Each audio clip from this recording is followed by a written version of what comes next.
I am Mark Stewart Greenstein. I wanted to comment about the right side of the left and right current articles from the majority and minority leaders today. And from the minority side, the Republicans, in a way, it was even more disappointing than the Democrat one. It's not that it was too left or too right. It's that the article by Temis Clarides and Len Fasano, who I like both of them, it's too government.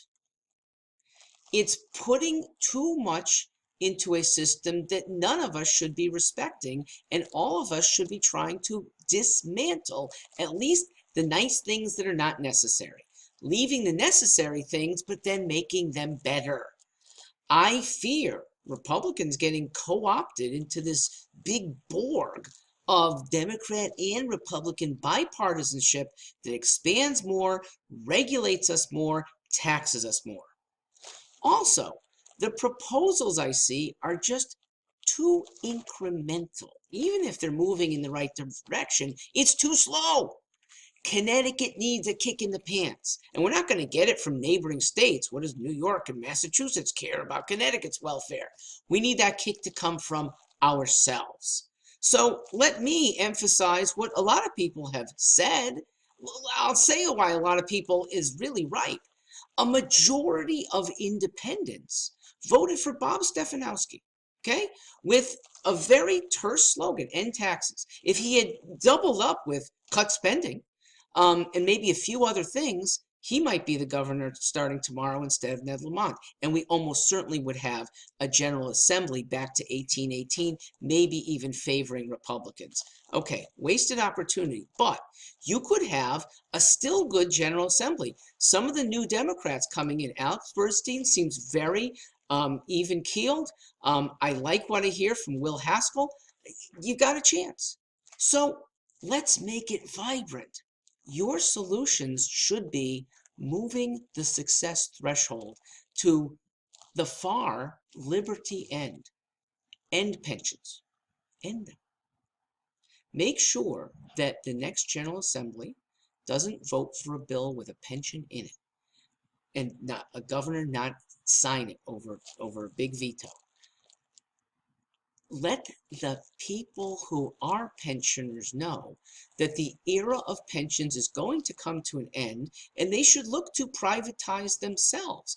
They'll be a lot better off too, especially if the pension era has to come to an end, because one day we really will wake up and can't afford it. We can buy out existing contracts. That should be appealing to a lot of current state workers and even some retirees. Mostly, we should stop paying people who don't want to work. Okay? Put your foot down here. Okay? End welfare. End it. Private welfare, fine. Government welfare can never do as good of a job. The government screws up almost everything it does. Why entrust our savings and people's careers and uplifts to a government that can't work as well as the private area?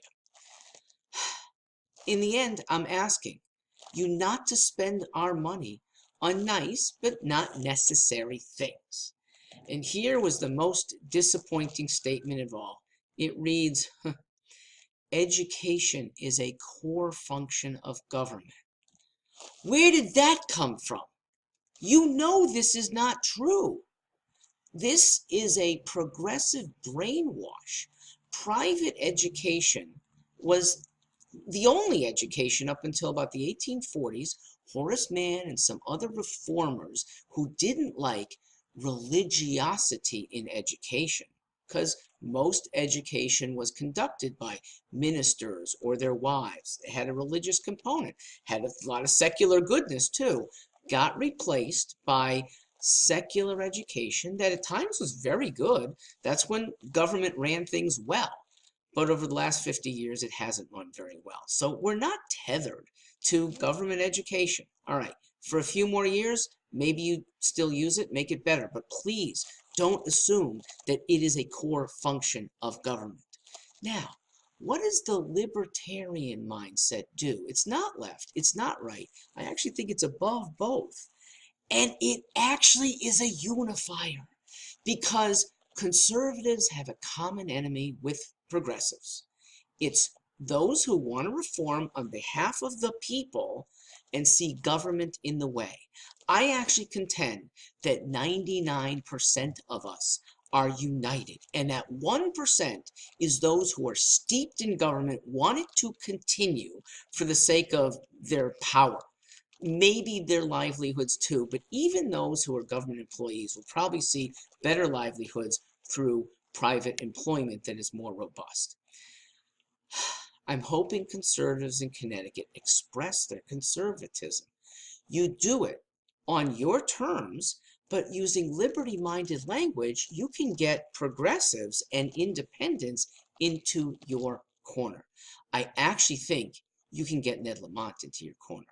He is not the wide-eyed progressive who's set in stone. I've come to know him enough to see that he wants to make things work, and he's malleable. I mean, his wide-eyedness came from that 2006 campaign where he was against the war. But you know what? He was right.